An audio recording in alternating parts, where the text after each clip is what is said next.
Bonjour à tous. Voilà, on a fait Bonjour à un tous. film d'introduction. Merci beaucoup, Jeanne, pour ce petit film. On est ravis de vous retrouver pour ce 4e Afterwork sans transition. C'est déjà le 4e. Et ce soir, on sera autour de la lutte contre les déchets et plus particulièrement de leur réduction. Alors, pour les fidèles, vous nous avez suivis depuis le début et vous avez remarqué qu'on a marqué une petite pause dans ces afterworks. C'était pour laisser la place au parcours Act for Change qui a eu lieu de février à avril. Et d'ailleurs, on retrouve ce soir pas mal de participants et c'est super de vous retrouver. Alors, ce soir, on est déjà 85 à être connectés et ça va encore monter, je pense. Et on représente des dizaines d'entreprises. Et voilà, vous vous êtes connectés pour vivre ensemble ce moment d'inspiration et de rencontre. Derrière l'écran et à l'organisation de cet afterwork, il y a 4 entités. D'abord, Corporate for Change, qui est la filiale de Ticket for Change avec Ludovic. L'Affectio de Mobilis avec Priscilla, qui sera au chat ce soir. Marie, Lucie et Jeanne de The Field seront nos techniciennes de la soirée et François, également de The Field, nous fera une petite synthèse à la fin des interventions. Et puis moi, je représente Acts and Facts. Voilà, ce qui nous rassemble dans ce collectif, c'est l'envie d'œuvrer dès aujourd'hui pour construire le monde de demain. Et pour ça, on propose de nous inspirer par des rencontres avec des pionniers qui ont posé et qui posent encore des pas audacieux sur le chemin de la transition écologique et solidaire. Pour ceux qui nous suivent depuis le début, vous aurez remarqué que nous aimons bien introduire des petites variantes dans nos déroulés. Alors ce soir, on va innover sur la partie témoignage. On va prendre cette partie-là avec un format interview. Donc Ludovic et moi, on posera les questions. Et puis notre cher François relèvera le challenge de la synthèse avant vos questions-réponses. Alors Ludovic, avec qui avons-nous rendez-vous ce soir ? Alors, bonjour à toutes et tous. Comme vous le savez, si vous avez déjà assisté à un afterwork, un de nos partis pris forts est d'avoir un binôme d'intervenants avec d'une part un référent du sujet qui est externe à notre écosystème d'entreprise et un référent interne à notre écosystème AFM. Ce soir, on aura le plaisir d'accueillir Caroline Siguret, qui est chef de projet zéro déchet chez Leroy Merlin France et aussi membre du conseil d'administration de Zero Waste France. Et puis, on aura à côté de Caroline, on aura Pierre Géroliria, qui est cofondateur avec son épouse du Drive Tout Nu, un drive nouvelle génération qui met l'impact positif au cœur de son business model.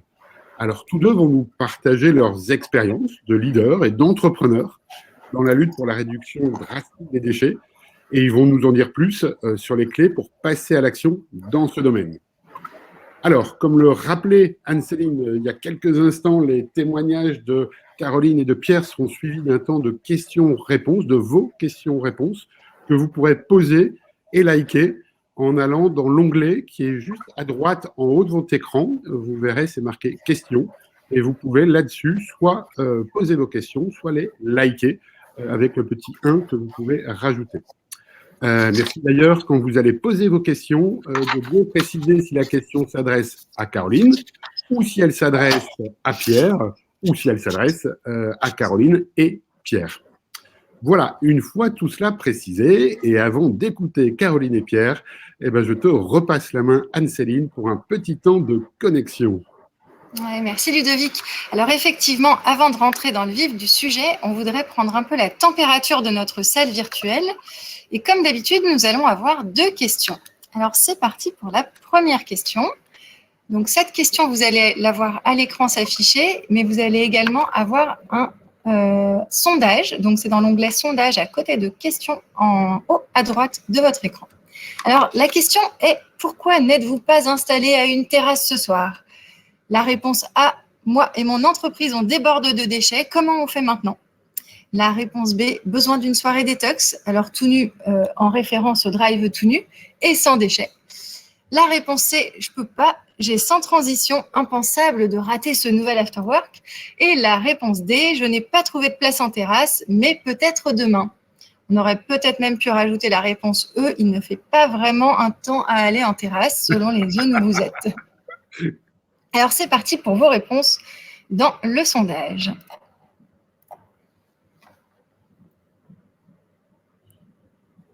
On laisse le temps de répondre. Et vous voyez, si vous avez répondu, vous voyez les réponses s'afficher. avec une grande majorité qui ne peuvent pas être en terrasse parce que vous avez Sans Transition et merci d'être avec nous, de nous faire cet honneur. Je vais laisser au dernier le temps de remplir le sondage.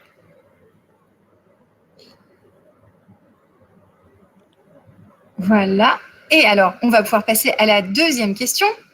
Alors, cette question, elle est plus pour se mettre directement dans notre sujet de ce soir, les déchets. Donc, laquelle de ces informations est fausse? Vous allez pouvoir commencer à tester vos connaissances. Alors, la réponse A, un Français jette en moyenne 568 kilos de déchets par an.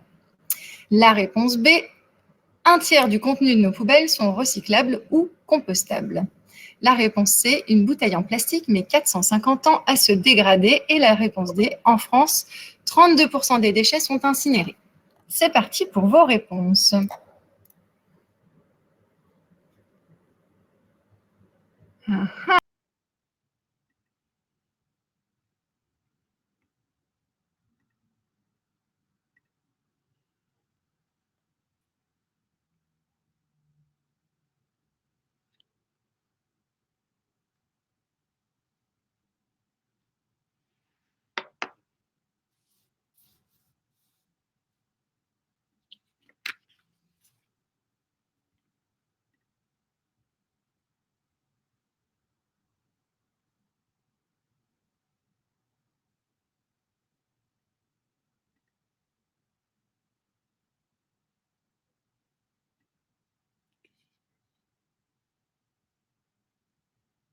Je n'avais pas vu que j'avais été déconnectée, donc je parlais dans le vide. Du coup, vous étiez livré à vous-même.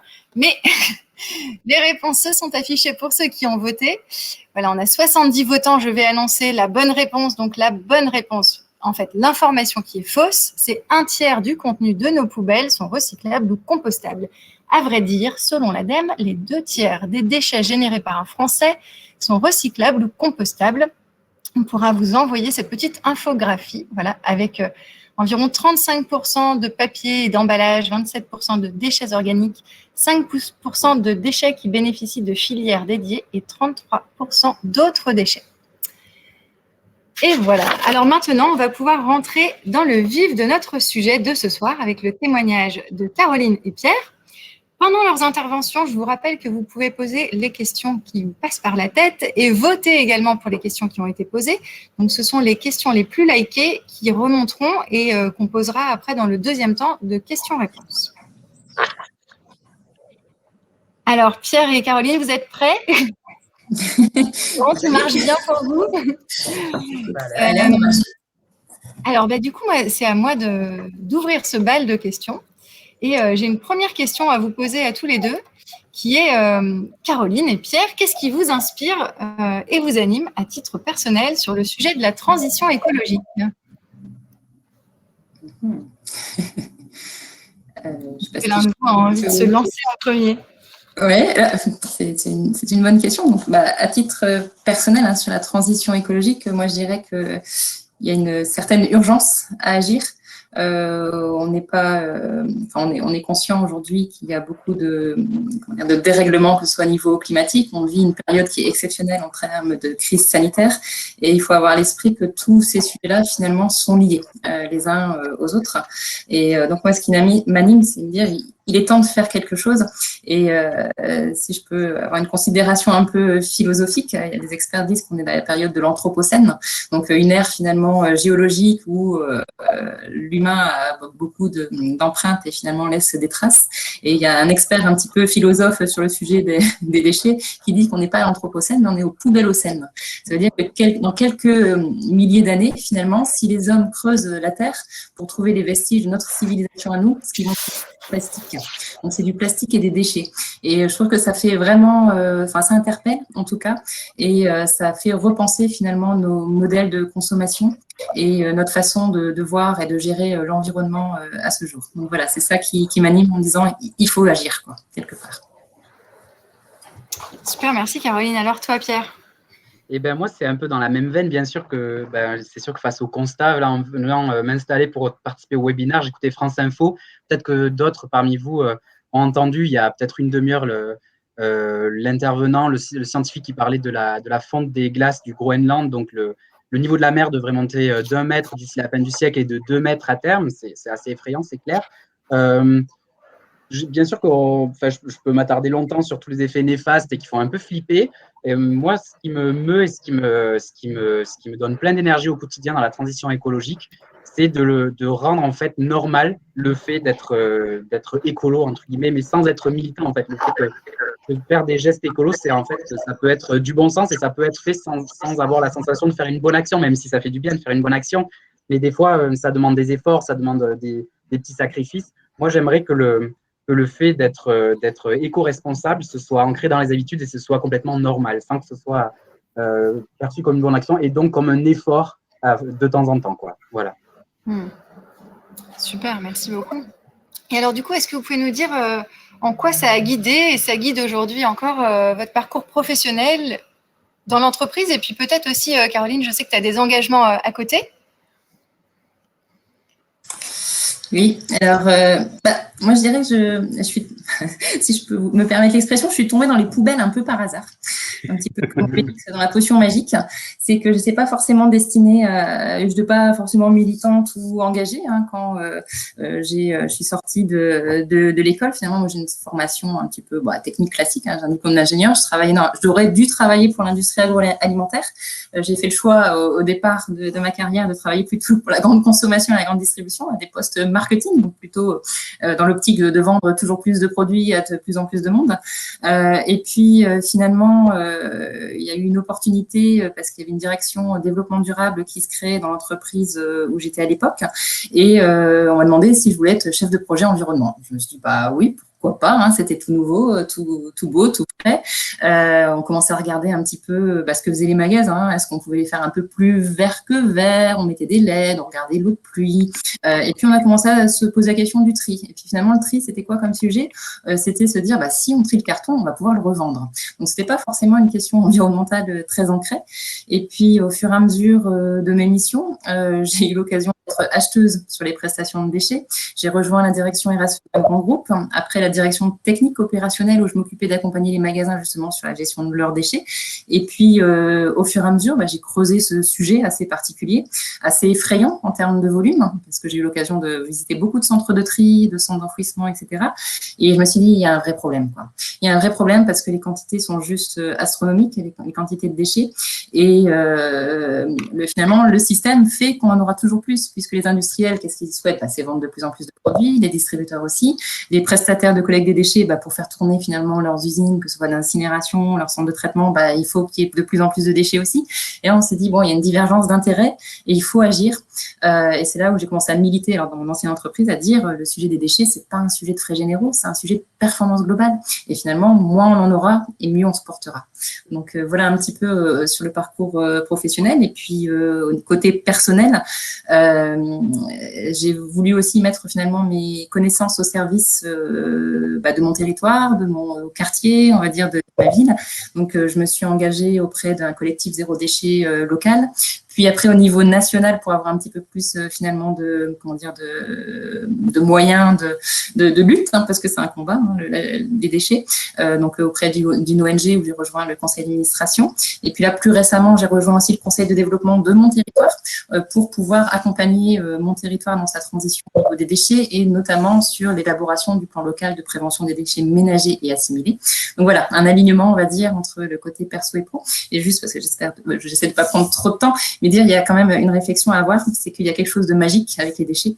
C'est que chaque semaine, chacun d'entre vous, je pense, met sa poubelle sur le trottoir, que ce soit en sac ou en bac. Et il y a quelque chose de magique, puisqu'il y a des petits lutins avec un gros camion poubelle qui arrivent, qui prennent vos déchets et ils disparaissent, quoi. Et ça pose vraiment question parce que ça déresponsabilise finalement le consommateur, celui qui jette ses déchets. Et c'est là où c'est devenu pour moi en tout cas un leitmotiv et une urgence en tout cas d'agir au sein de mon entreprise, au sein de mon territoire et de ma ville finalement. Voilà pour moi. Et toi, Pierre?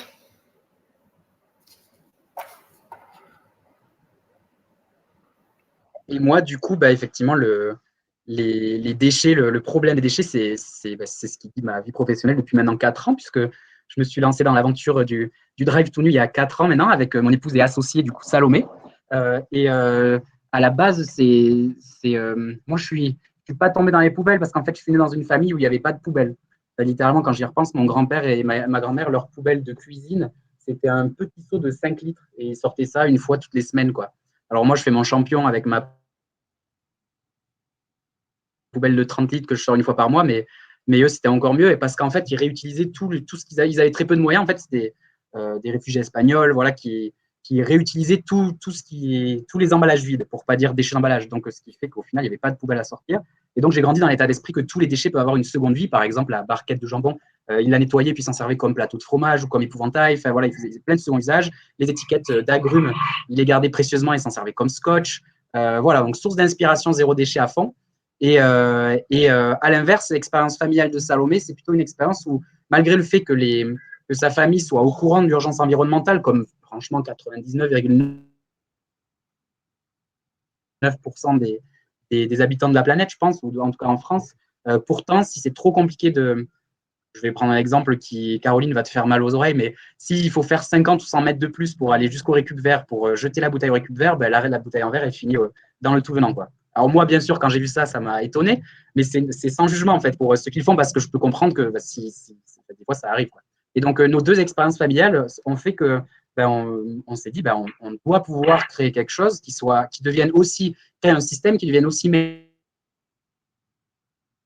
mainstream que la grande distribution, parce qu'aujourd'hui, tout le monde tape sur la grande distribution. C'est pas le bon public pour dire ça, mais il y a quand même beaucoup de monde qui tape sur la grande distribution et malgré tout, tout le monde y va parce qu'il y a des supermarchés partout, parce que c'est les bons prix, parce qu'il y a tous les produits, parce que c'est ouvert sur des créneaux horaires larges et donc pratiques. Pour autant, en 2017, au moment où on s'est lancé, il y avait l'Observatoire de la consommation qui avait sorti une étude qui disait que 44% des Français voulaient consommer de façon plus responsable, mais ne savaient pas comment faire. Donc on s'est dit, tiens, on va apporter une solution parce qu'aujourd'hui, à l'époque, il y en avait déjà des solutions. Il y avait les AMAP, il y avait la ruche de Louis, il y avait les épiceries zéro déchet qui commençaient à fleurir un petit peu partout dans les centres-villes. Mais voilà, rien d'aussi simple que ChronoDrive, quoi. Donc on s'est dit, on va s'inspirer de ce qui fait la simplicité d'usage de la grande distribution et on va le mixer avec la consommation des instances de consommation responsable type épicerie zéro déchet, type AMAP, etc. Et c'est comme ça qu'on a créé un hybride de drive to nu. Je suis en train de me rendre compte que je parle du drive to nu déjà alors que je devrais parler de mon expérience pro, mais c'est quand même assez lié. Donc voilà mon expérience pro en tout cas depuis 4 ans. Et avant ça, j'étais pas forcément dans les déchets, mais j'avais déjà en tête ce fameux drive to nu, puisque pour la petite histoire, j'avais essayé de le créer en 2012, à l'époque où j'étais fraîchement diplômé, j'avais aucune économie de côté, donc au bout d'un moment, la réalité m'a rattrapé, il a fallu mettre un petit peu de pâte dans l'assiette, pour ne pas dire de beurre dans les pâtes, parce qu'à l'époque, il n'y avait même pas de pâte, et donc j'ai pris un boulot d'ingénieur agro rapidement. Merci beaucoup Pierre et merci Caroline. C'était effectivement l'idée, c'était voilà de parler de vous, de commencer cet échange avec tous les participants, avec vous qui vous êtes et vous l'avez fait avec beaucoup d'authenticité. Donc un grand merci déjà pour ces premiers échanges. Alors ensuite, on avait envie aussi de poser un certain nombre de choses en termes de situation par rapport aux déchets, parce que vous avez commencé à l'évoquer avec quelques chiffres. Tu parlais tout à l'heure aussi Caroline de chiffres effrayants. Donc là, je vais poser un certain nombre de questions, alors principalement à Caroline qui a beaucoup de données, qui a accumulé beaucoup de données et d'éléments très factuels au niveau des déchets. Et donc j'avais une première question pour toi, Caroline. Est-ce que tu peux nous faire un panorama des natures de déchets, de leurs enjeux, sans aller trop dans le détail, mais en donnant une overview pour nos participants ? Oui, ça marche. Alors déjà, pour comprendre ce que c'est un déchet, je propose qu'on parte de la définition officielle, parce qu'il y a une définition, celle qui est écrite, on va dire, par l'ADEME. C'est qu'un déchet, ça correspond à tout matériau, substance ou produit qui a été jeté ou abandonné car il n'a plus d'utilisation précise. C'est important de préciser ça parce que c'est se dire, on part d'un produit ou d'un emballage, peu importe, dont on n'a plus l'utilité finalement et on s'en débarrasse. Donc c'est ça la définition du déchet. Il y y a différentes natures de déchets, différentes origines. On parle souvent des emballages plastiques, mais on peut aussi parler des produits en fin de vie, les déchets du bâtiment qui représentent une énorme part de nos déchets, les déchets agricoles, les déchets alimentaires, qui sont donc plus ou moins dangereux, plus ou moins faciles à recycler, voire pas du tout, plus ou moins faciles à collecter aussi, parce que finalement la première étape avant le recyclage, c'est la collecte, ce qui pose déjà un certain nombre de soucis et de questions. Donc voilà, si on prend quelques chiffres aussi pour avoir une vue et quelques chiffres effrayants pour Ludovic, à l'échelle du monde, aujourd'hui, on produit 2 milliards de tonnes de déchets par an. 2 milliards de tonnes, sachant que la Banque mondiale projette que d'ici 2050, on sera à 3,4 milliards de tonnes, ce qui correspond à une hausse de 70% de la production des déchets dans le monde. On produit aussi 300 millions de tonnes de plastique par an, dont 12 millions de tonnes finissent au fond des océans. Pour vous donner un petit peu les chiffres qui font peur, mais qui posent quand même question et qui amènent à se dire qu'il faut accélérer sur ces sujets-là. Donc, sur la question des plastiques dans l'océan, on en voit une partie, on va dire que c'est la partie émergée de l'iceberg. Pour tout ce qu'on voit, il y a au moins 9 fois ou 10 fois la même quantité qu'on ne voit plus, parce que le plastique, finalement, se fragmente en micro et en nanoparticules de plastique. Et on considère aujourd'hui qu'il y a 500 fois plus de microparticules de plastique dans l'océan que d'étoiles dans la galaxie. Et certains experts considèrent que bientôt, il y aura même plus de microplastiques dans l'océan que de poissons. Voilà, ça, c'est des vrais sujets, des chiffres vraiment qui sont posés. Et il faut aussi avoir à l'esprit que selon les pays, la situation n'est pas la même. Dans les pays aujourd'hui à faible revenu, donc encore en voie de développement, 39% des déchets ménagers à peine sont collectés. Et le reste, finalement, est plus souvent brûlé ou abandonné dans la nature, dans des décharges à ciel ouvert. Pour l'Europe, si on se rapproche un petit peu, il faut avoir à l'esprit qu'on a seulement 14% de nos plastiques qui sont aujourd'hui collectés et seulement 2% qui sont recyclés, ce qui est juste ridicule, quelque part. En France, si on prend sur notre territoire, un habitant produit en moyenne, alors tout à l'heure, moi j'ai pas tout à fait les mêmes chiffres, c'est vrai que les sources sont pas toutes équivalentes, donc on a en moyenne 390 kg de déchets qui sont produits par an en moyenne par un Français, dont 79 kg de déchets alimentaires, dont 7 kg qui n'ont même pas été ouverts ou déballés. Donc voilà, ça c'est la source du gaspillage. Si on ajoute, parce que ça c'est juste les déchets finalement produits par l'habitant dans sa consommation quotidienne, si on ajoute les déchets de l'industrie en France, plus les déchets du BTP, on arrive quasiment à 5 tonnes par Français, en fait. Voilà, donc ça c'est pour poser un petit peu les chiffres et pour dire finalement qu'on croule sous les déchets et qu'au-delà de leur quantité, qui est synonyme de gaspillage et des ressources, les déchets, leur mode de traitement sont à l'origine de nombreuses pollutions, de problèmes de santé publique et aussi de destruction de la biodiversité. Et c'est un marché aussi, il faut avoir à l'esprit que c'est très, très lucratif. On estime qu'aujourd'hui, le trafic de déchets dans le monde, c'est équivalent finalement au montant du trafic de stupéfiants dans le monde. Enfin, il y a une manne financière dans certains pays, que je ne citerai pas, c'est la mafia qui gère la gestion des déchets. On n'est pas là en France, mais il y a quand même des monopoles sur ces sujets-là qui font qu'on peut se poser quand même des questions, quoi. Donc voilà, en tout cas, les grands enjeux de la gestion des déchets, quand ils ont été produits, c'est évidemment déjà la collecte et puis après de faire en sorte qu'ils soient valorisés et recyclés le mieux possible.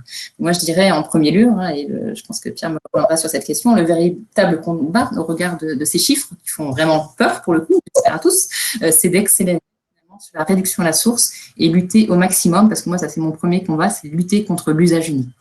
C'est-à-dire qu'aujourd'hui, on peut pas continuer à prélever des ressources dans l'environnement pour produire des emballages qui vont ne servir qu'une seule fois ou des produits qui ne serviront qu'une seule fois. C'est, comme vous l'avez dit en introduction, le meilleur déchet, ça reste définitivement celui qu'on ne produit pas.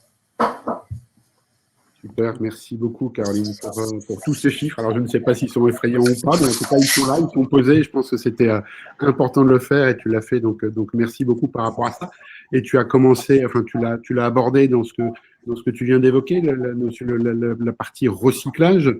On parle beaucoup de recyclage. Alors je sais que chez Zero Waste, et on en a parlé ensemble, le tout recyclage, on parle plutôt de grand enfumage. Et justement, par rapport à ça, je voulais que tu nous développes un petit peu le positionnement par rapport au recyclage, à quel point on peut recycler nos déchets ou pas. Ok. Bon, c'est bien, t'as bien retenu déjà nos échanges. Hein.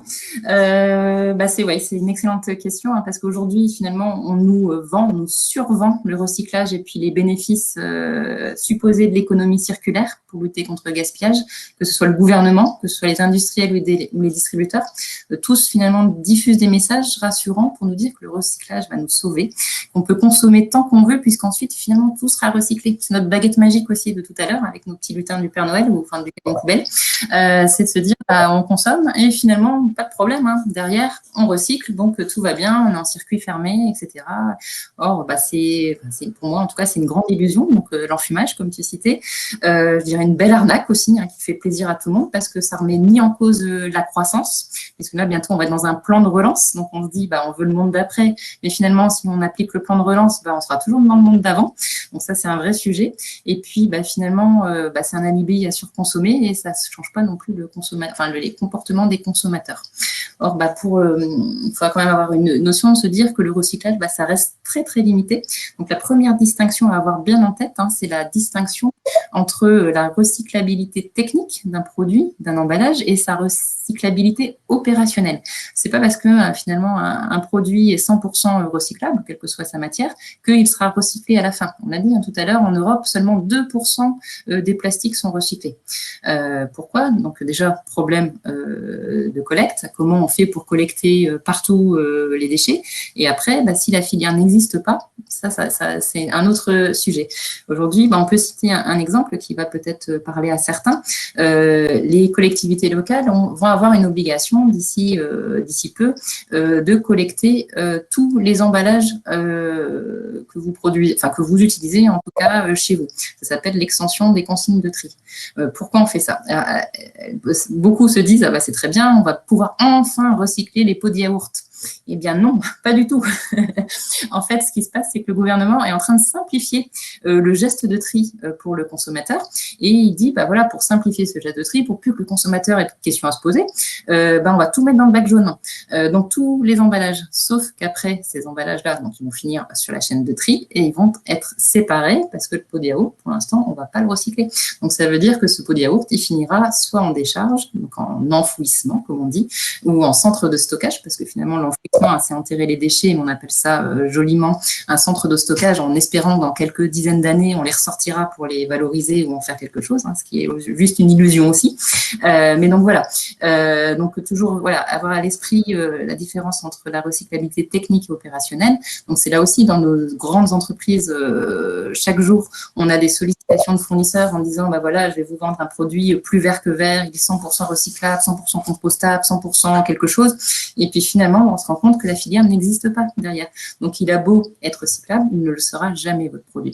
Donc voilà, ça, c'est vraiment une vigilance, en tout cas, à avoir quand on est chef de produit ou acheteur, d'une part. Après aussi, avoir en tête que une fois qu'on a recyclé, on se dit le produit, il a été collecté, il a été recyclé, et oui, mais est-ce qu'il y a un débouché derrière? Et les débouchés, finalement, sont assez rares. Il n'y a pas de marché pour l'économie circulaire, en tout cas, sur beaucoup de catégories de produits. S'il n'y a pas de marché, il n'y a pas de demande. Donc, il y a une saturation aujourd'hui aussi des matières recyclables. Alors, il faut peut-être que vous savez qu'il y a 3-4 ans maintenant, la Chine a fermé ses frontières à l'importation de déchets parce qu'il y avait quand même une grosse partie des déchets du monde occidental, en tout cas, qui finissaient en Chine, notamment en carton, plastique, etc. Et en 2017, la Chine a décidé de fermer ses frontières. Donc, les déchets sont restés en Europe notamment, et il y a eu une saturation des matières, ce qui a conduit par exemple les États-Unis, dans certains États, à brûler les matières recyclables, parce que finalement ils n'avaient plus de débouchés et ça leur coûtait moins cher d'incinérer sur place que de recycler. En France, fin 2019, on s'est retrouvé avec plus de 4 millions de tonnes de carton qui ne trouvaient pas de preneurs, parce qu'il n'y avait plus de demande. Alors aujourd'hui, on a une petite embellie grâce au Covid, parce que le web explose, donc on a plus de demandes de carton et d'emballage, etc. Mais voilà, c'est un marché finalement qui est très fluctuant et il faut toujours se dire que s'il n'y a pas de marché, de toute façon, on ne recyclera rien. Et donc voilà, donc ça c'est un sujet. Après, on peut se dire aussi en termes de notion du recyclage, Le recyclage, aujourd'hui, ça devient l'alibi à la surconsommation. C'est ce que je vous disais tout à l'heure. On vante les mérites du recyclage en disant consommez, consommez, parce que de toute façon, ce sera recyclé à la fin.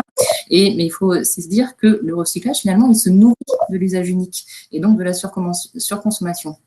Alors pourquoi?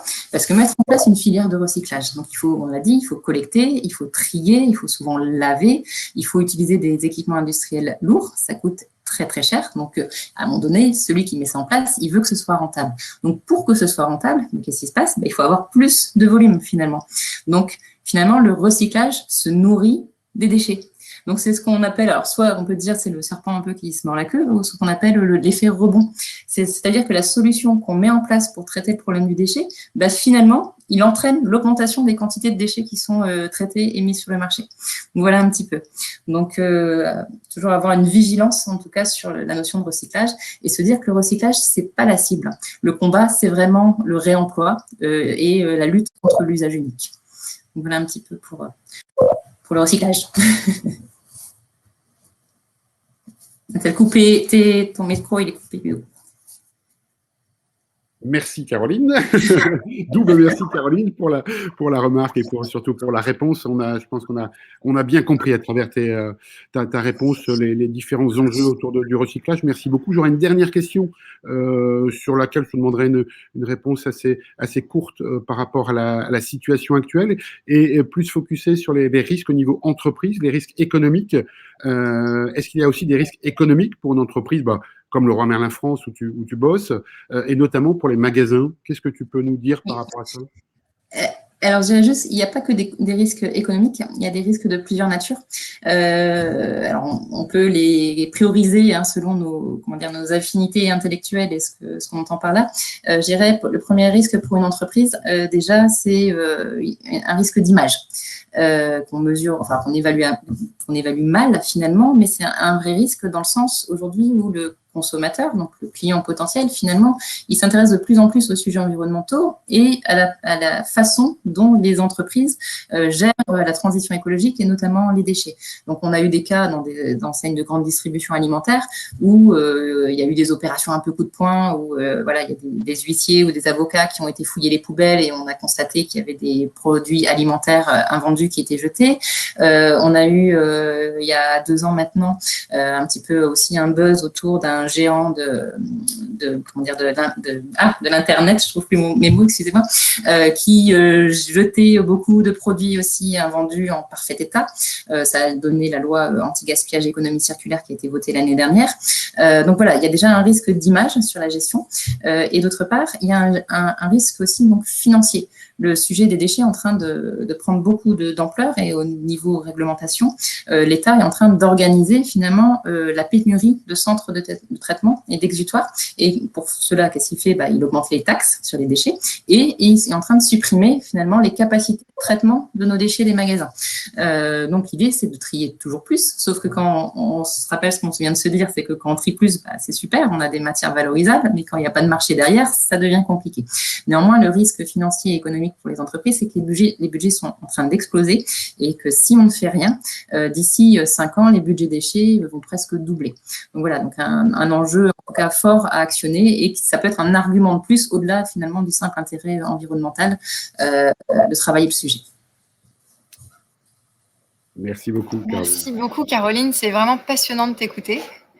Alors, du coup, j'aimerais bien aussi entendre un peu Pierre. Alors, Pierre, est-ce que tu pourrais nous raconter l'épopée du drive tout nu? Alors, Pierre a des gros murs dans sa maison, donc on a parfois des petites coupures d'Internet avec Pierre. On ne t'entend pas là, Pierre. J'avais désactivé le micro, donc gros mur ou pas, forcément, mais me revoilà. Merci Caroline, c'est vraiment hyper passionnant. Ça fait toujours du bien de réentendre ça, même si on a l'habitude d'en parler aussi, mais c'est hyper complet, donc merci beaucoup. Donc l'épopée du drive tout nu, je vous ai un peu parlé de mon histoire familiale et de celle de Salomé aussi. Peut-être ce qui a déclenché l'envie d'agir. Caroline en parlait en fait, elle parlait des petits lutins et c'est vrai que ça c'est un constat que j'ai fait moi quand j'ai fait quand j'ai fait des stages, parce qu'à la base, j'ai fait des études d'ingé agricole parce que je voulais faire de l'humanitaire, je voulais faire du développement rural international via l'agriculture. Et donc, j'ai eu la chance de faire des super stages dans des pays dits en voie de développement, notamment au Mali, au Kenya, Madagascar et au Népal. Et en fait, une des choses qui m'ont le plus marqué dans ces pays-là, c'est que, en fait, on voit les déchets produits par la société. C'est-à-dire qu'au fur et à mesure de la semaine, de la journée, de la semaine, du mois, les déchets vont s'accumuler dans la rue, dans les rivières, dans les arbres. Et tout ça parce que le système de collecte est bien plus mal organisé que ce qu'on a la chance d'avoir en France. Alors, a priori, Caroline n'est pas trop d'accord, c'est une chance, mais malgré tout, bon, ça fait que nos rues sont plus propres. Mais en effet, ça m'a fait me réaliser qu'en fait, ces gens-là, dans ces pays-là, ils ont plutôt tendance à consommer comme mes grands-parents, c'est-à-dire consommer moins qu'un Français moyen et réutiliser aussi beaucoup plus. Et pourtant, ils produisaient autant de déchets que je voyais s'accumuler dans les rues. Et donc, je me suis posé la question à ce moment-là, ça a été vraiment une prise de conscience, combien nous, en France, on produit de déchets et qu'on ne voit pas parce que le système de collecte fait que le matin, quand on a posé sa poubelle dans le bac à ordures, en fait, ça disparaît comme par magie, quoi. Et donc, les chiffres, on a même voté pour les chiffres tout à l'heure, donc je ne vais pas vous les redire, mais je trouve que donc on a parlé des stats, 568 kilos de déchets par Français par an, et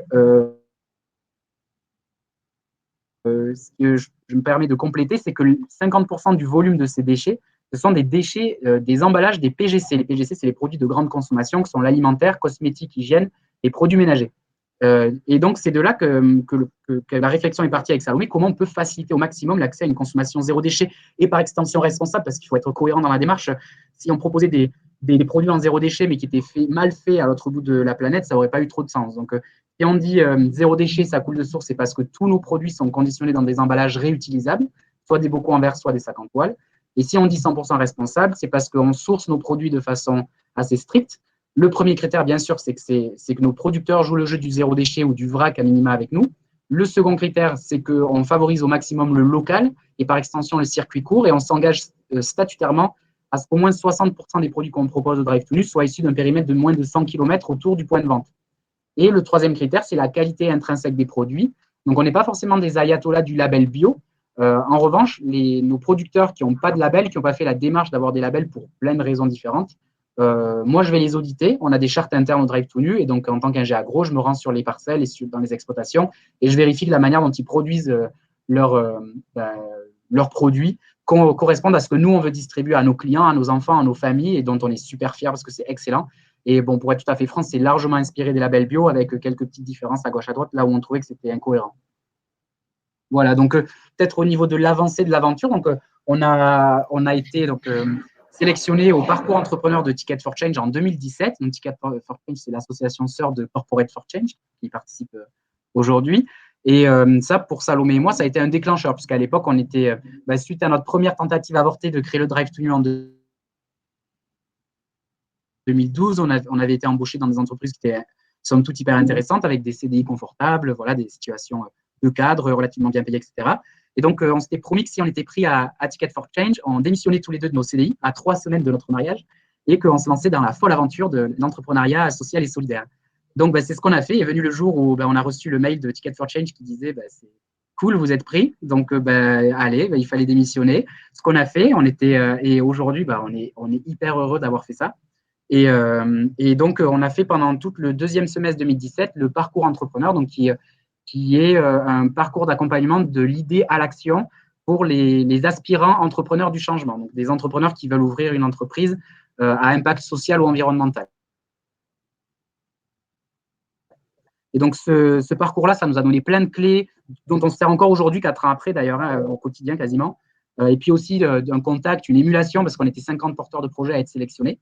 Et à la suite de ça, on a fait une phase de test à Toulouse, qui a duré 4 mois. Donc, pendant 1 mois, on s'installait dans un tiers-lieu et on proposait à nos clients de passer commande à une espèce de Drive to Nu version bêta, donc avec pas trop de produits, beaucoup de bière et pas trop d'autres choses. Donc, je m'étais fait engueuler par Salomé parce que j'avais mal fait mon assortiment. Il était beaucoup trop bien. Mais bon, bref, on s'est régalé quand même. Ensuite, donc on changeait de lieu tous les mois et ça nous a permis de faire parler du projet, tester notre site web, tester la manière dont on sourçait nos produits et puis aussi tester les lieux où on s'implantait, puisque notre intuition, c'était que la place du Drive to Nu était dans le périurbain et dans le rural, là où les gens ont peu accès à un réseau de transport en commun ou en tout cas pas accès à un réseau de transport en commun suffisant pour faire leurs déplacements de tous les jours. Et donc, ils utilisent la voiture et installer un Drive to Nu en plein milieu, ça avait du sens pour qu'ils fassent leurs courses de manière la plus pratique possible, en zéro déchet et en responsable. Et donc, la phase de test a super bien marché. À notre grand bonheur, ce n'était pas que dans notre tête que le Drive to Me paraissait important et paraissait répondre à un besoin. Donc, suite à ça, on a fait un crowdfunding qui a bien marché aussi. Et donc, on a ouvert le premier Drive to Me en banlieue toulousaine, au nord de Toulouse, fin 2018. Et donc, pour être tout à fait franc, ça a marché complètement au-delà de nos espérances. C'était assez lunaire. Bon, en fait, on a eu la chance d'avoir la presse qui s'est beaucoup intéressée au projet. Et donc, ça a fait un petit peu boule de neige. Et donc, on s'est retrouvé avec énormément de clients, mais pas assez de produits pour nos clients, pas assez de bocaux pour mettre les produits dedans, pas assez de personnes pour mettre les produits dans les bocaux. Donc, c'était appel la famille, les amis. Il fallait que tout le monde vienne nous aider à remplir des bocaux et à servir les clients. C'était une période assez marrante où on n'a pas dormi, mais c'était très drôle et très fédérateur pour l'équipe qui était déjà là. Donc, on est passé très vite en fait de 3 personnes, donc Salomé, moi et puis Sarah, qui était notre première salariée, à 7 personnes. Et ensuite, on a été 7 pendant à peu près 1 an et demi où on a un peu protocolisé ce qu'on faisait au Drive to Me parce que en fait, le drive zéro déchet, ça existait nulle part ailleurs. Quand on a ouvert à Beauzelle, c'était le premier drive zéro déchet du monde. Et donc, on a fait un peu à la façon artisanale et on a compensé notre manque d'organisation par de l'huile de coude. Et donc, d'un point de vue très économique, c'était voué à l'échec parce que le fait d'être pas organisé, ça nous a obligés à embaucher à tour de bras dans tous les sens. Et donc, on n'était pas du tout à l'équilibre. Donc, il a fallu rationaliser ce qu'on faisait, s'organiser. Et en même temps qu'on faisait tout ça, en fait, on a reçu énormément de sollicitations de potentielles personnes qui voulaient eux aussi ouvrir des drive to nu dans leur région, dans leur ville, dans leur région. Et donc, à l'époque, je vous disais, on était tellement artisanaux, tellement à l'huile de coude qu'on s'est dit, on ne peut pas franchiser, on ne peut pas envoyer des entrepreneurs au casse-pipe parce que peut-être que tout le monde n'a pas envie comme nous d'avoir une vie à vivre dans le drive, dormir dans le drive, manger dans le drive. Et donc, il fallait qu'on structure notre activité avant de pouvoir changer d'échelle, encore une fois, pour pouvoir maximiser notre impact sur le zéro déchet. Donc, c'est ce qu'on a fait.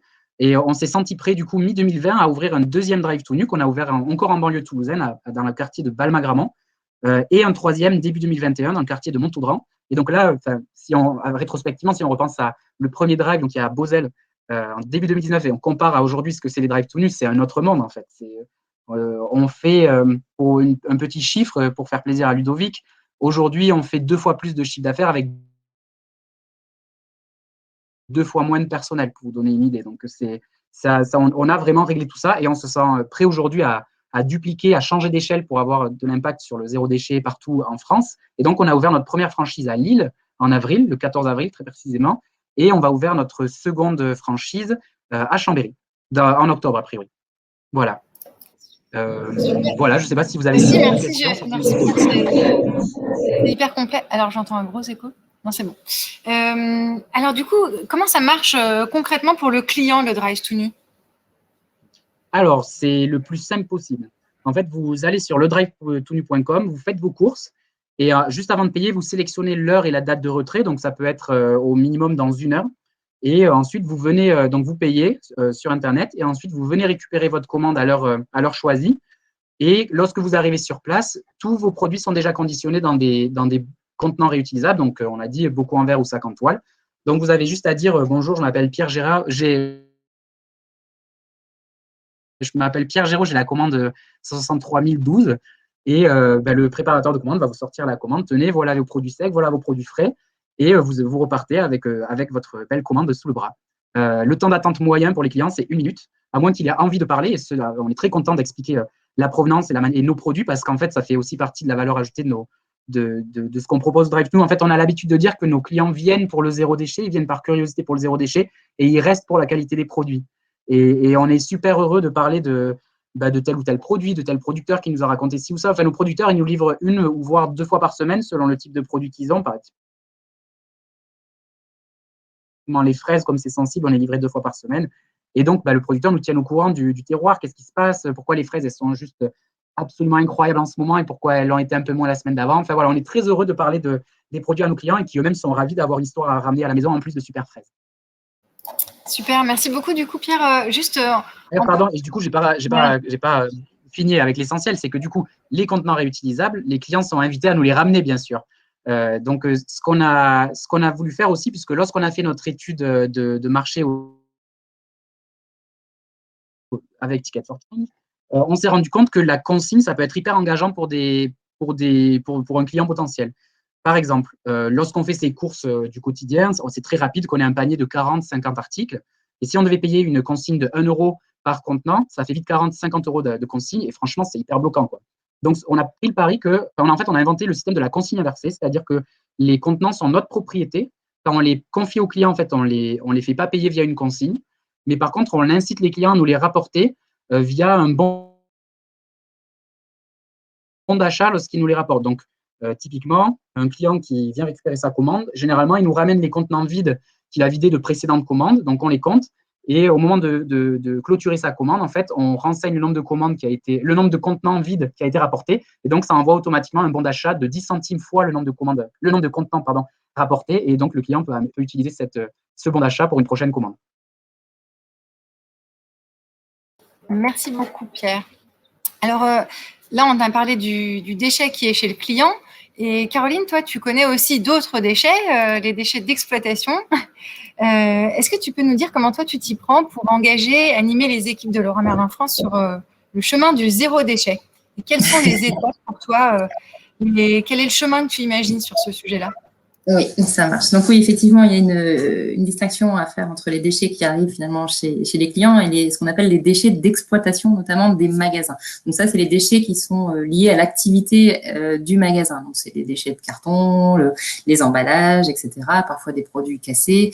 Donc c'est un vrai sujet parce que dans une enseigne comme Leroy Merlin, c'est plusieurs dizaines de milliers de tonnes par an qui sont générées. Donc pour replanter un peu le décor, Leroy Merlin, c'est 140 magasins à peu près à travers la France, plus de 27 000 collaborateurs. Alors, on a la chance cette année et l'honneur d'avoir été désigné enseigne préférée des Français. Et il y a eu un autre sondage récemment qui disait que c'est la deuxième entreprise en termes de qualité et de conditions de vie au travail. Donc finalement, on a un poids énorme sur les épaules parce qu'on doit être une entreprise finalement exemplaire et qui doit s'engager peut-être un peu plus que les autres au regard de ces belles performances sur le sujet de la transition. Et donc, il y a alors, la chance que j'ai, c'est que on a une grande démarche au niveau du groupe qui a été lancée en fin d'année dernière, qui s'appelle donc We Make It Positive, pour justement sensibiliser et embarquer les collaborateurs du groupe ADO sur le sujet de la transition écologique. Donc, les magasins avaient le choix finalement de s'engager sur les sujets qu'ils souhaitaient, et le sujet déchets a été fortement plébiscité, parce que c'est vrai que je le répète souvent, mais le sujet déchets, finalement, chacun a son rôle à jouer, parce que ce soit en magasin, que ce soit peu importe le service, la mission, le rôle de la personne, on a tous finalement un papier, un carton, quelque chose dans les mains, et il faut trouver la bonne case finalement pour le recycler ou en tout cas le réutiliser. Donc, déjà, partant de là, c'était plus facile. Moi, je suis arrivée l'année dernière avec la mission et d'ailleurs le titre. Moi, je suis chef de projet zéro déchet et je le souligne parce que c'est assez rare encore dans nos entreprises, que ce soit nos entreprises de l'AFM ou au-delà. C'est une mission qui existe très peu. Et l'idée, c'est de pouvoir mettre en place une stratégie de gestion responsable des déchets dans l'entreprise, avec moi ma petite connotation en se disant moi je veux aller plus loin, je veux aller vers le zéro déchet parce que j'ai des engagements très forts sur ce sujet-là. Donc la première étape quand je suis arrivée en début d'année dernière, ça a été de poser un diagnostic, savoir où l'entreprise en était sur le sujet de la gestion des déchets, donc chercher un petit peu de chiffres aussi pour savoir quels sont les tonnages concernés, quels sont les déchets concernés, quelles sont les filières qui sont mises en place, quels sont les progrès à faire, les priorités, etc. Ce diagnostic qui m'a permis de poser des objectifs en disant on part de là et nous, c'est quoi notre étoile, qu'est-ce qu'on veut atteindre. Donc, on appelle ça la démarche zéro déchet, à savoir qu'en entreprise, c'est un petit peu différent de la démarche zéro déchet pour un particulier, un consommateur, parce que c'est vrai qu'un consommateur, il va justement profiter des services du drive tout nu pour avoir moins d'emballage, acheter du vrac, il va peut-être faire ses shampoings maison, enfin voilà. En entreprise, la notion de zéro déchet, elle est un petit peu différente. C'est déjà le premier combat, c'est se dire le zéro déchet en entreprise, c'est le zéro déchet enfoui ou incinéré. Donc, c'est vraiment capitaliser sur la performance de tri des sites pour faire en sorte qu'on ait pu plus ce poids, en tout cas, de ce déchet qui va être enterré ou brûlé et qui va gaspiller beaucoup de ressources. Donc, pour cela, moi, je décline en plusieurs étapes. La première étape, en tout cas pour mes magasins, c'était de se dire, il faut déjà mettre en place la data. C'est la première étape parce que si on ne mesure pas, on ne peut pas s'améliorer. Donc là, et puis pouvoir communiquer aux magasins aussi pour savoir eux-mêmes où ils en sont. Et la première étape, c'est se dire, il faut atteindre la conformité réglementaire. On est soumis en magasin à un certain nombre de contraintes réglementaires en termes de tri à la source. Donc l'idée, c'est de vérifier que sur chacun des sites, déjà, il y ait toutes les filières. Donc ça, c'est déjà un vrai sujet parce que nos magasins, que ce soit chez Leroy Merlin ou peu importe l'enseigne, on a des contraintes de place. On favorise plutôt la marchandise que les bennes dans nos arrières. Donc voilà, déjà, il y a un gros sujet de conformité réglementaire. Après, deuxième étape, une fois que les filières sont en place, se dire, est-ce qu'on les utilise? Est-ce qu'on trie bien? Est-ce qu'on trie de qualité? Donc ça, pour moi, c'est le chemin vers l'exemplarité. C'est se dire, on va trier au maximum. Et pour ça, il faut animer. Donc, je reviens à mes data, où justement, l'idée, c'est de poser et de pouvoir diffuser, animer un tableau de bord avec quelques indicateurs qui sont pertinents, pas trop pour pas noyer non plus les collaborateurs, qu'on va suivre au mois le mois. Et comme ça se fait pas tout seul, et que moi, je ne peux pas malheureusement aller aider chaque site à trier, l'idée, c'est de se reposer aussi sur un réseau, finalement, de collaborateurs engagés. Donc, j'ai fait un appel à candidature chez Leroy Merlin fin d'année dernière pour constituer ma team zéro déchet. Donc, j'ai une équipe à peu près de 80 référents zéro déchet à ce jour. C'est un nombre qui augmente, on va dire, chaque semaine. Donc, tous les profils sont acceptés à partir du moment où la personne est engagée et motivée. Ça peut être très bien donc le contrôleur de gestion du magasin qui regarde les factures déchets tous les mois et qui se dit « Oh là là, ça pèse de plus en plus lourd, il faut faire quelque chose ». Ça peut être le responsable de réception qui voit les bennes partir tous les jours qui sont pleines et qui se dit « Oh là là, il faut agir ». Ou ça peut être aussi la responsable décoration d'un magasin, une hôtesse de caisse, un responsable de rayon. Enfin, tous les profils sont acceptés parce que finalement, chacun peut enrichir le sujet puisque chacun voit dans sa propre mission éventuellement les axes de progrès, les dérives sur le sujet. Donc, voilà. Et donc, la team Zéro Déchet, donc, moi, je l'anime via une communauté sur les réseaux sociaux de l'entreprise où on échange des bonnes pratiques, où je descends de l'information, de la sensibilisation, parce que c'est beaucoup de vulgarisation sur le sujet. Le sujet des déchets, ça paraît simple de premier abord, mais c'est un sujet hyper technique, hyper complexe. C'est ce qui remonte souvent quand on pose la question aux gens, qu'est-ce que vous pensez de ce sujet? Ils disent, on n'y comprend rien, c'est trop opaque, c'est compliqué, etc. Donc voilà, beaucoup d'accompagnement. J'organise aussi une visio mensuelle pour animer justement la team zéro déchet et puis pour leur descendre des informations et puis pour favoriser vraiment le partage des bonnes pratiques, pour miser sur l'exemplarité.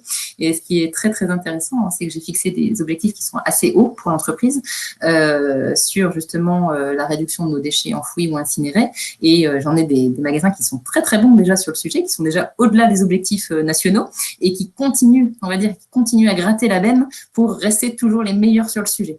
Donc voilà, en tout cas, il y a un engagement exceptionnel de la part des équipes sur le sujet.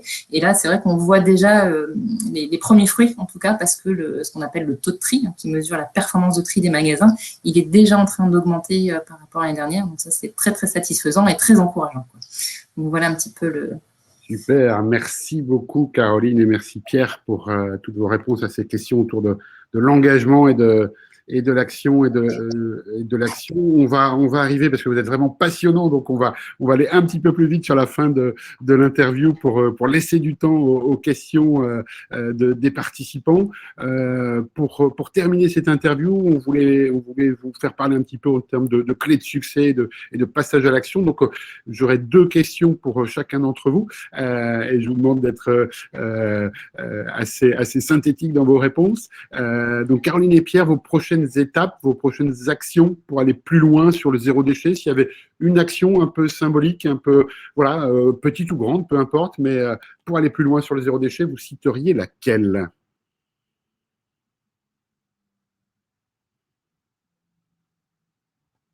C'est difficile d'en choisir une seule, je suis obligé. Tu peux en prendre 2. Allez, j'en fais 2 super courtes. La première, pour nous, ça va être avoir un assortiment le plus large possible pour que nos clients puissent trouver tous les produits dont ils ont besoin au quotidien au Drive tout nu. Et la seule chose qui nous manque actuellement, c'est la viande fraîche en zéro déchet. Pourquoi? Parce qu'en fait, il y a toute une des normes d'hygiène à mettre en place, ce qu'on est en train de faire, et on devrait tester d'ici quelques semaines ou mois le poulet avant de passer sur le porc, l'agneau. Et donc, on est très heureux de pouvoir proposer des viandes archi-qualitatives. Donc là, on est vraiment sur qu'on pourrait appeler le flexitarien, qui sont locales, qui sont élevées en extérieur, etc. Et donc en zéro déchet et archi-responsable, pour encore une fois permettre au maximum la facilité de consommer en zéro déchet et en responsable, y compris sur la viande. Et la deuxième chose, c'est d'accompagner les producteurs qui ne sont pas encore dans le zéro déchet avec nous à le faire, puisque je vous le disais sur le choix de nos producteurs et de nos fournisseurs, soit ils jouent le jeu du zéro déchet, c'est-à-dire qu'ils nous livrent leurs produits dans des contenants qui sont eux-mêmes réutilisables. Donc typiquement, ils vont nous livrer du petit épeautre dans un gros bidon alimentaire que nous, ensuite, on va alicoter dans des bocaux, et ensuite, on leur rend le bidon, qui nettoient, qui re-remplissent avec des lentilles, par exemple, et qui nous ramènent, etc. Et on a certains producteurs, souvent, dans l'immense majorité, les beaucoup plus gros, pour lesquels on a du mal en fait à faire passer sur ce zéro déchet aussi en amont. Et donc, le fait qu'on grossisse nous-mêmes, ça permet d'avoir un petit peu plus de poids pour les motiver à passer eux aussi sur le zéro déchet. Donc, ça fait partie aussi de nos projets actuels et futurs. Merci Pierre. Caroline, sur ce sujet-là?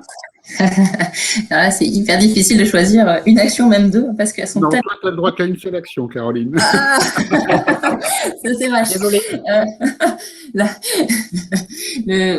L'action, parce qu'on on a parlé finalement de conformité réglementaire et d'exemplarité, c'est une fois malheureusement que le déchet il est produit. Et l'idée aussi sous-jacente, on va dire, c'est la réduction à la source. Donc, c'est de faire en sorte que nos entrepôts, nos fournisseurs n'envoient plus de déchets potentiels en magasin. Donc là, il y a un gros sujet. Et le sujet, c'est de changer le système, de faire bouger les lignes en amont, de changer le cahier des charges d'emballage de nos fournisseurs, de faire en sorte d'avoir moins de déchets d'emballage notamment, ou alors faire en sorte qu'on ne peut pas le supprimer parce qu'il y a quand même, l'emballage a une vertu quand même, c'est de sécuriser le produit pendant son transport, donc il ne faut pas l'oublier. C'est se dire, est-ce qu'on peut faire ces emballages finalement réutilisables, est-ce qu'on peut les supprimer, et puis après, voilà, il y a plein d'autres projets qui sont en train de se greffer sur aussi le numérique responsable, comment on peut faire en sorte d'arrêter d'imprimer des pages qui ne servent à rien en magasin, tout en faisant attention à notre empreinte numérique, parce que l'idée, c'est pas de choisir la peste ou le choléra en se disant on fait moins de papier, mais finalement on fait de la data, donc c'est pas mieux. Donc voilà, les actions, c'est la réduction à la source, avec, et je tiens à le souligner aussi, c'est que chez Leroy Merlin, on a pris le sujet sur un point de vue environnemental, et tous nos objectifs sont en tonnage et en performance environnementale et pas en euros. Parce que vraiment, on se dit finalement, quand on aura atteint l'exemplarité sur le sujet des déchets, de toute façon, mécaniquement, on paiera moins et notre budget déchets va diminuer. Donc voilà, les prochaines actions, mais c'est frustrant. C'est très clair. Merci. Oui, désolé, Caroline, c'est un petit peu le jeu aussi d'être rapide sur certains sujets. La toute dernière question que je vais vous poser, c'est en quelques mots, Caroline et Pierre, le conseil, l'invitation que vous auriez envie de partager aux participants, aux plus de 100 participants de cet afterwork. Le conseil, l'invitation, voilà, en quelques mots. Allez, je donne la parole à Pierre et puis Caroline, on te laissera conclure cette séquence. Alors, moi, le conseil que je donnerais, ça va être lié forcément à l'aspect client. Moi, le conseil que je donnerais, c'est essayez le zéro déchet. Si vous avez la chance d'avoir une épicerie ou un drive zéro déchet à proximité de chez vous, allez-y. Parce que je sais, pour avoir interviewé plein de gens lors de, encore une fois, l'étude de marché, et puis depuis, pour essayer d'être encore plus proche de ce dont ont besoin nos clients, que ça peut parfois effrayer. On peut se dire, est-ce que l'hygiène est correcte? Est-ce que les produits sont bons, etc. Est-ce que c'est pratique d'avoir des courses zéro déchet, de devoir ramener les bocaux, etc. Et franchement, l'essayer, c'est l'adopter. Donc, essayez. Eh bien, on ira tous à la pilaterie donc, pour faire une commande. C'est promis. Eh ben, c'est un peu dans la même veine, évidemment, que Pierre. je dirais, posez-vous les bonnes questions, prenez de la hauteur sur votre consommation, sur votre rapport finalement aux produits que vous achetez. Posez-vous les questions, savoir si vous avez besoin de ce produit neuf, est-ce que vous pouvez acheter d'occasion, est-ce que vous pouvez partager, est-ce que vous pouvez louer vos produits. Et l'idée, c'est de faire des petits pas. En magasin, c'est toujours ce que je leur dis en fonction de leur maturité sur le sujet, c'est qu'on y va étape par étape. Et pour le premier pas, je dirais, essayez par exemple déjà pour ceux qui consomment encore de l'eau en bouteille, passer à la gourde, passer à l'eau finalement du robinet. Et puis après, vous allez vous dire, finalement c'est facile, qu'est-ce que je pourrais faire de plus? Aller chez Pierre acheter du vrac, enfin au drive to me. Et puis après, finalement, faites du compost. Et puis quand vous avez le compost, faites un petit potager. Donc voilà, allez-y par étapes, parce que c'est un cercle vertueux, hein, c'est un état d'esprit qui le zéro déchet et qui est lié à plein d'autres sujets finalement de transition écologique. C'est quand on met le doigt dedans, après on se dit finalement c'est facile de changer le comportement. Et puis après, comme ça, vous pourrez aller convaincre finalement vos amis, vos voisins, vos collègues aussi, parce que dans nos missions, dans nos entreprises, on a tous des sujets aussi à porter et à améliorer. Et puis, si pour conclure, pour faire écho un petit peu à la phrase de Jean-Yann que vous aviez citée dans l'accroche pour l'afterwork, moi je dirais tout le monde veut sauver la planète et il est plus que temps de s'occuper des poubelles. Super, il est plus que temps de s'occuper des poubelles. On va rester sur cette phrase-là et je vais vous remercier vraiment tous les deux pour votre témoignage vraiment trop passionnant. C'était vraiment trop chouette. Merci beaucoup. Avant de passer aux questions des participants, il y en a aussi beaucoup des questions des participants. On ne pourra pas tout traiter, mais on va essayer de prendre celles qui sont les plus likées. Et pour conclure ce temps d'inspiration, je vais laisser la parole à François, qui a pris son petit hélicoptère, François, et qui s'est mis dans une posture il va essayer de faire une synthèse de ses propos passionnants, ce qu'il en a retenu avec son regard un petit peu de prise de hauteur. Il va nous faire cette synthèse en quelques minutes et ensuite on bascule sur la séquence questions-réponses, vos questions et les réponses de Pierre et de Caroline. François, c'est à toi. Merci Ludovic et un grand bravo à nos intervenants pour leur témoignage riche d'enseignements. Alors l'exercice est difficile parce qu'il y a plein de choses à relever. J'en ai relevé que certains, j'en oublierai d'autres forcément puisque je ne peux pas tout vous dire.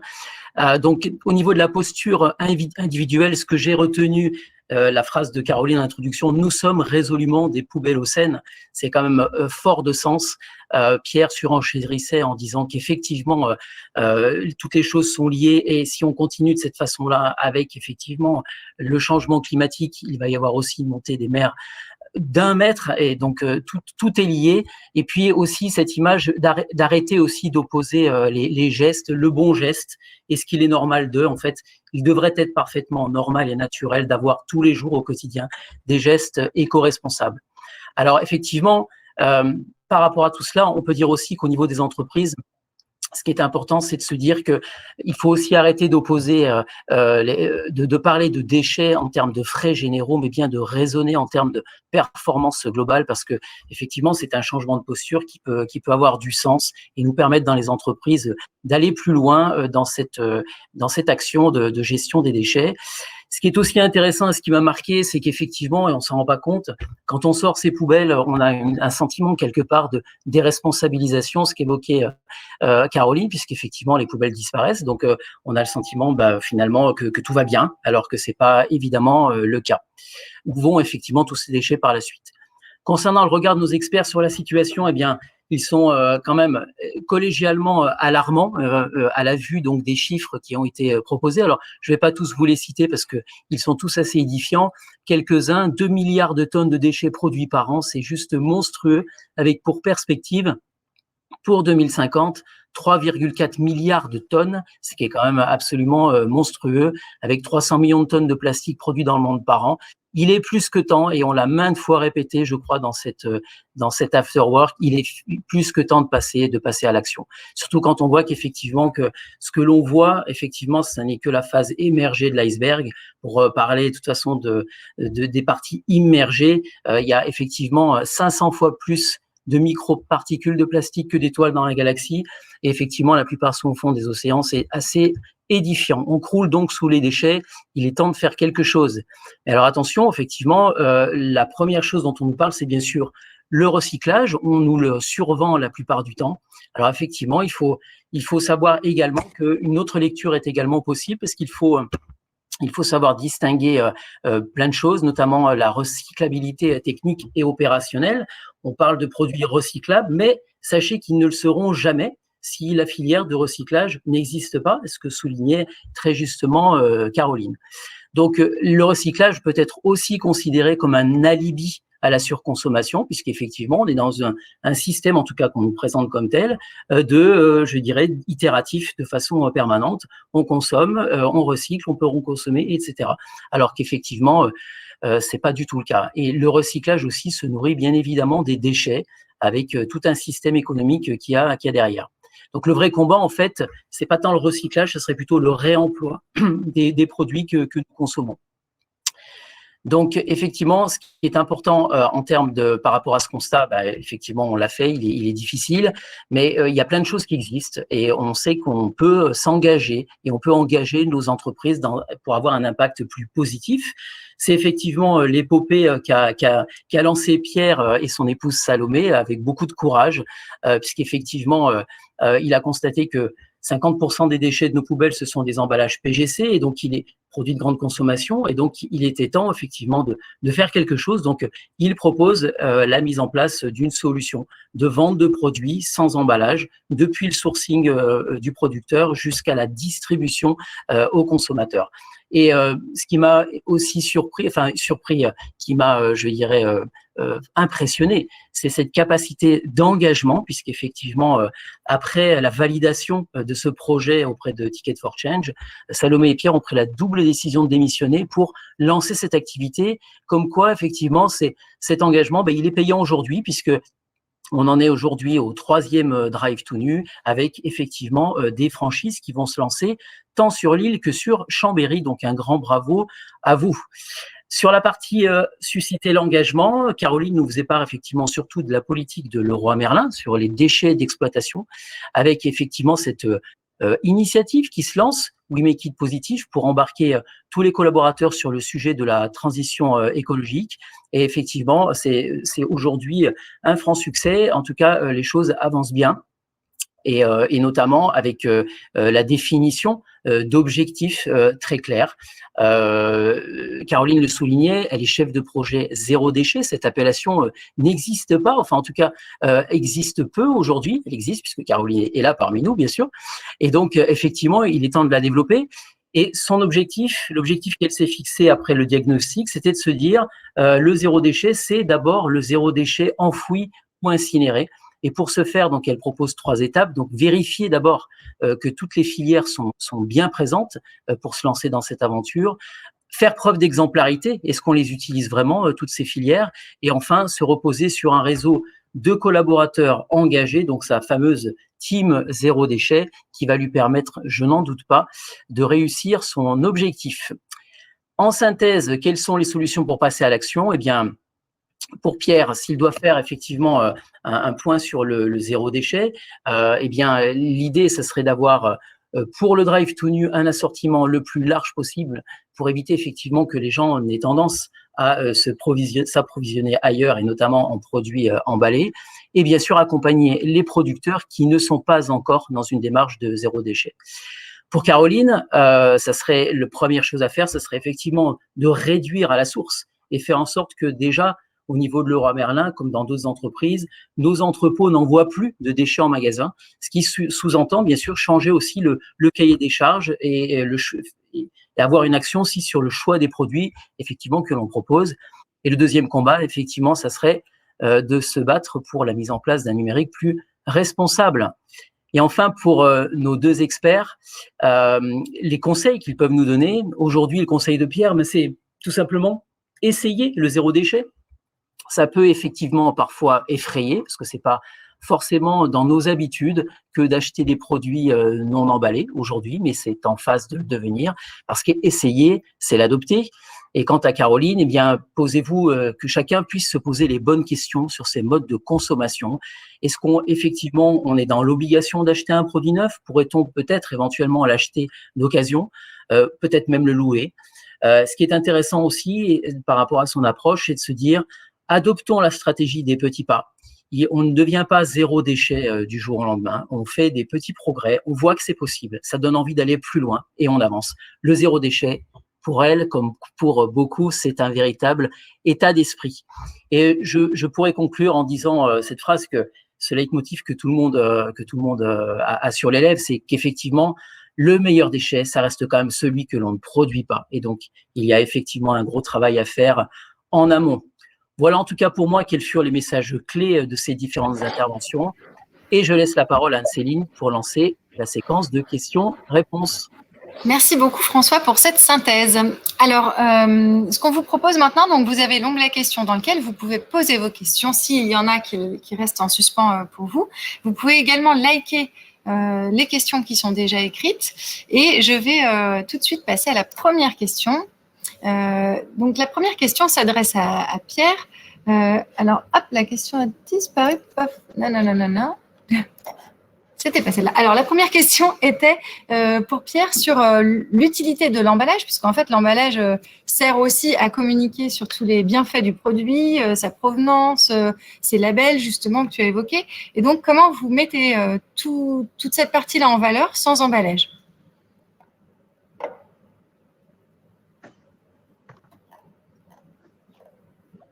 Sans emballage, en fait. Le fait de ne pas avoir d'emballage, du coup, comment vous mettez en valeur tous les attributs du produit ? Alors, déjà, on a un emballage. C'est un emballage réutilisable, mais c'est bien un emballage. Un bocal en verre, c'est un emballage. Ça protège le produit, ça permet de le transporter, etc. Et en effet, il y a des mentions obligatoires qu'on est obligé d'apposer sur le produit. Et donc, ça, on le fait par le biais d'une petite étiquette qu'on colle sur les capsules des bocaux. Donc, c'est une petite étiquette qui fait de mémoire 2 cm sur 5 et qui va mentionner toutes les mentions obligatoires, comme la dénomination du produit, le poids, si c'est bio ou pas, le numéro de lot et la DLC DLUO. Ensuite, on met aussi des petites infos complémentaires, genre le temps de cuisson pour le riz, par exemple, et aussi les allergènes, bien sûr. Donc ça, c'est pour les mentions obligatoires qui sont apposées sur les bocaux. En revanche, pour toutes les informations complémentaires qui ne sont pas obligatoires, ça, c'est des infos qu'on va retrouver sur le site web. C'est l'avantage de la vente en ligne. C'est qu'en fait, si vous allez jeter un œil sur le drive-to-me.com, sur n'importe quel produit, vous allez trouver toutes les infos d'origine. S'il y a un producteur local, on va expliquer quelle est sa démarche, quelle est son histoire, quel est le label qu'il a s'il en a, quels sont les bienfaits du produit si c'est un produit un peu spécial. Voilà, c'est l'avantage du digital, c'est qu'on peut un peu y mettre toutes les infos qu'on a et on n'est pas contraint par la petite taille de l'emballage. Super, merci beaucoup. Merci Pierre. Alors il y a une deuxième question pour toi également très likée autour du vrac. Tu disais tout à l'heure, tout le monde va dans la grande distrie. Et donc, est-ce que tu penses que le vrac pourrait se développer vraiment dans la grande distrie ou pas ? Qu'est-ce que tu en penses par rapport à ça ? Oui, c'est d'ailleurs déjà le cas, puisque en fait, le leader du vrac en France, c'est Biocoop. Donc, le Biocoop, c'est de la grande distrib. Et donc, le vrac est déjà présent dans la grande distrib. Après, heureusement qu'ils passent sur du vrac, heureusement qu'ils font tous des efforts, puisque je cite souvent l'exemple de Lidl. Je crois que Lidl, c'est 150 millions de clients uniques en France par semaine. Et donc, ça veut dire que probablement, je m'engage, mais probablement que quand ils enlèvent un sachet autour d'une salade dans tous leurs magasins pendant 2 mois, ils ont probablement plus d'impact que tous les drive-thru réunis pendant 1 an, quoi. Donc, on a besoin que tout le monde s'y mette, on a besoin que tout le monde passe au vrac, à moins de déchets, etc. Chaque petit pas sera une amélioration. Donc, oui, moi, je pense que le vrac va se démocratiser au-delà des structures spécialisées vrac. Après, chacun propose aussi des produits différents. Et donc, chacun continuera à proposer des produits un peu spécifiques à leur offre, etc. Mais oui, pour moi, le vrac va se démocratiser. Merci beaucoup, Pierre. Merci beaucoup, Pierre. Alors, on a une question pour Caroline. Quels seraient les avantages et les challenges d'implanter des centres de collecte et de tri sur nos trop grands parkings ? C'est une excellente question. Alors, c'est une bonne question, mais en même temps, on n'a pas tous des très, très grands parkings. Il faut savoir qu'on a quand même des magasins, que ce soit alors, chez Leroy Merlin, chez Auchan, enfin, peu importe de parking, donc c'est un vrai sujet. Il y a des contraintes réglementaires qui, normalement, nous interdit de mettre des centres de tri des déchets, de collecte, en tout cas, sur nos parkings, parce qu'en termes d'ICPE, donc c'est installation classée pour l'environnement, on n'est pas censé le faire. Néanmoins, parce que la réglementation avance vite. Et donc, l'année dernière, il y a la loi AGEC, donc anti-gaspillage et économie circulaire, qui est sortie, et notamment avec la création de nouvelles filières REP. Donc, filière REP, c'est les filières à responsabilité élargie du producteur. Ça veut dire que le producteur ou le metteur sur le marché a une responsabilité quant à la fin de vie du produit. C'est notamment alors, le cas le plus classique et le plus, je pense, connu, c'est les piles. Quand vous achetez une pile dans un supermarché, vous pouvez ramener votre ancienne pile dans ce même supermarché ou dans le supermarché d'à côté, peu importe. Demain, on va avoir des REP qui vont compléter celles qui existent déjà, notamment alors pour le bricolage, sur une REP qui s'appelle ABJ, donc article de bricolage et jardinage d'ici 2023. Pour Decathlon, la REP sur le sport, à la même date. On va avoir aussi les jouets aussi. Donc ça veut dire que clairement, à partir de 2023, on sera en obligation réglementaire de collecter quasiment tout ce qu'on vend dans nos magasins. Donc, ça pose des soucis, évidemment, de place, de collecte, parce que nos magasins n'ont pas été conçus pour ce type de sujet, en tout cas. Et oui, il y a des vraies questions qui disent comment on fait demain pour collecter. Est-ce qu'on se mutualise au niveau d'un centre commercial? Est-ce qu'on se mutualise au niveau d'un réseau aussi, parce que sur le bricolage, il y a un certain nombre d'enseignes, il y a le négoce, etc. Donc, c'est un vrai sujet qu'on aborde, et notamment dans les chantiers Act and Fax qu'anime Anne-Céline, puisque au sein des enseignes, on a tous les mêmes contraintes, toutes les mêmes obligations. Donc, on se pose vraiment des questions sur des solutions en rupture demain et qui soient un peu différenciantes aussi. Donc, c'est une très bonne question. Je n'ai pas la réponse là tout de suite, mais on y pense. Merci Caroline. Je vais prolonger la question parce que tu étais en train d'évoquer sur cette notion de projet commun. Est-ce que tu peux nous en dire un petit peu plus sur les projets communs, justement, entre les différentes enseignes qui connaissent ces problématiques de déchets? Voilà, comment ça se passe? Qu'est-ce qui est concrètement mis en place? Est-ce que tu as 2-3 exemples par rapport à ça? Alors, on commence à travailler ce sujet-là parce que c'est assez récent. Ça fait même pas un an qu'on travaille je veux dire, en collaboration, en synergie, parce que l'idée, c'est de se dire que ce sujet est très, très compliqué.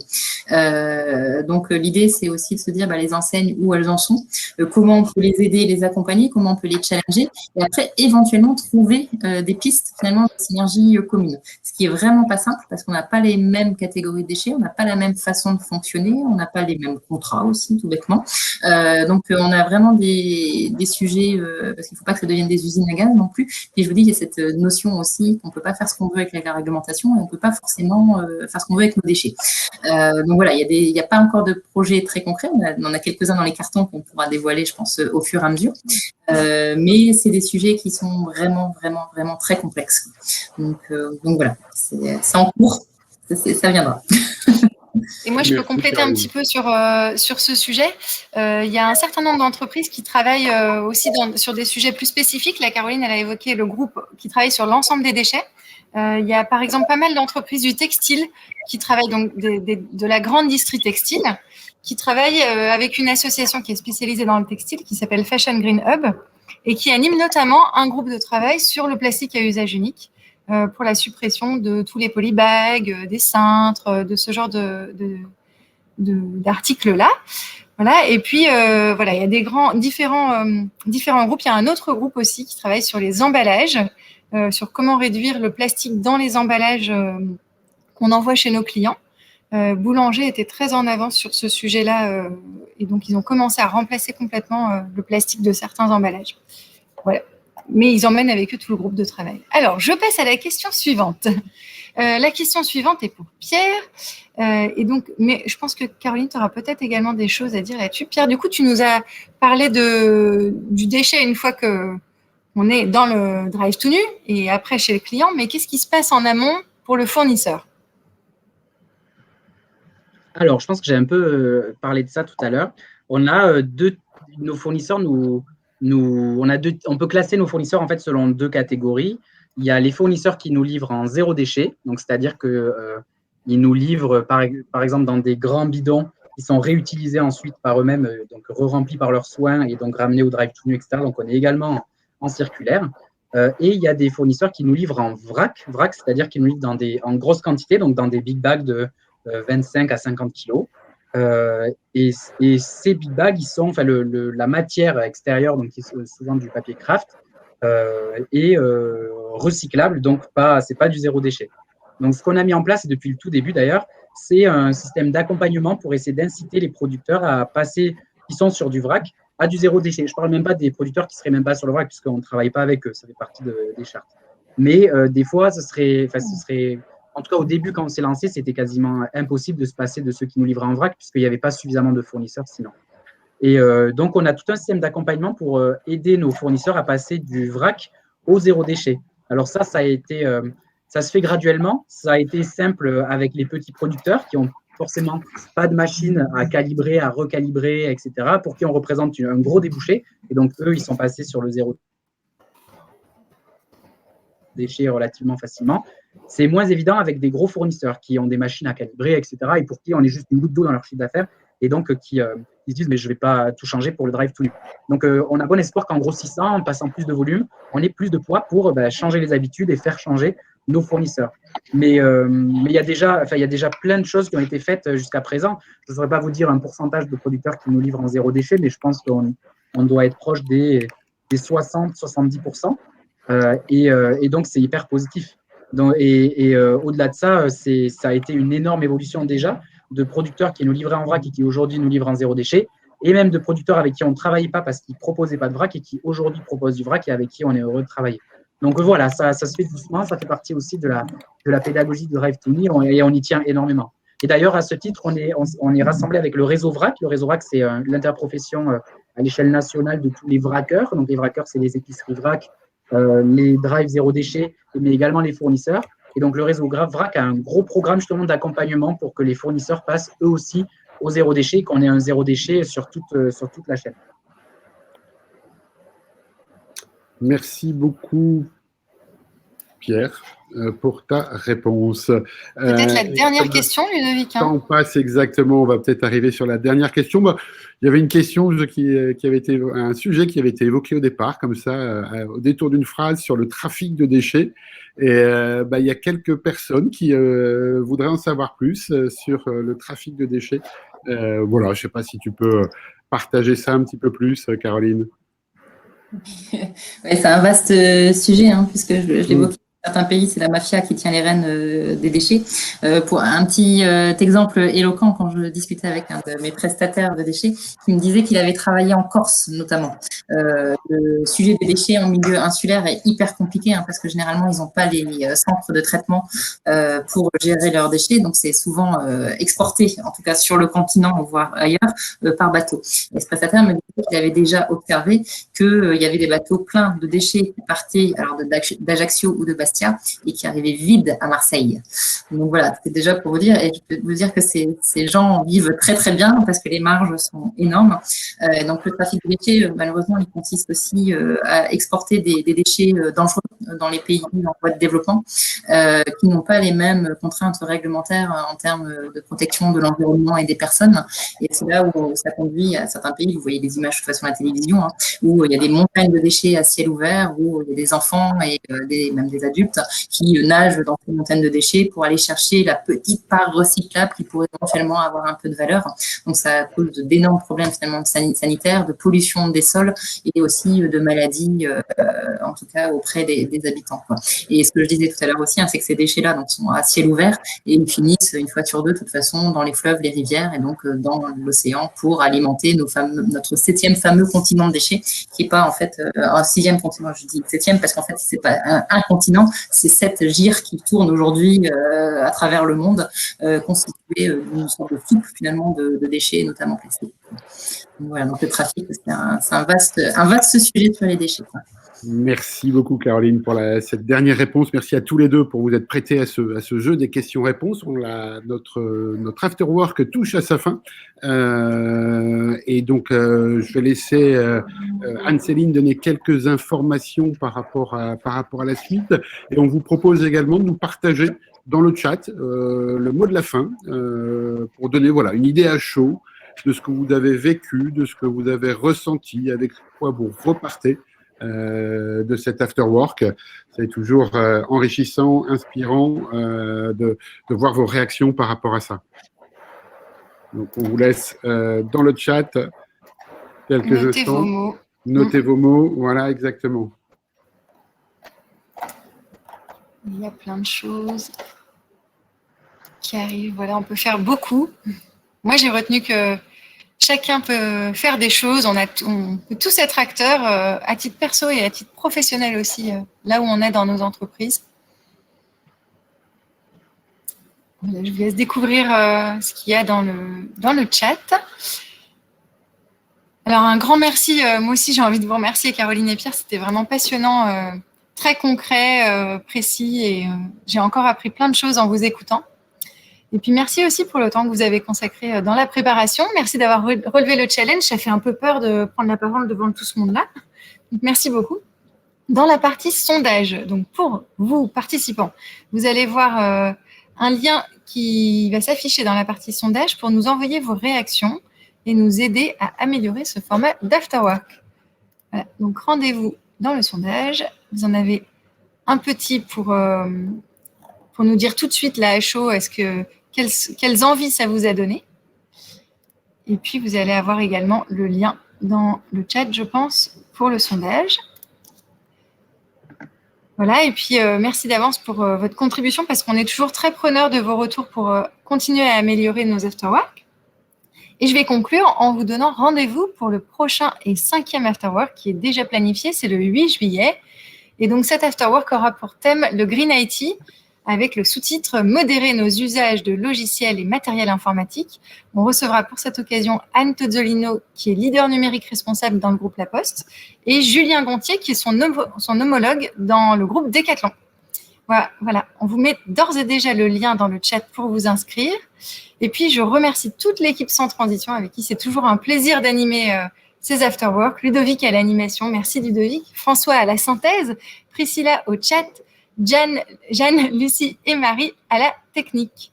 Voilà, et on vous dit à bientôt. Et si vous souhaitez nous contacter, vous pouvez aussi nous écrire à tout moment sur l'adresse la mienne, anne-céline@accentfax.org. Et je redirigerai vos questions si nécessaire. Voilà. Une belle soirée à tous et rendez-vous le 8 juillet. Au revoir, merci beaucoup. Au revoir, merci.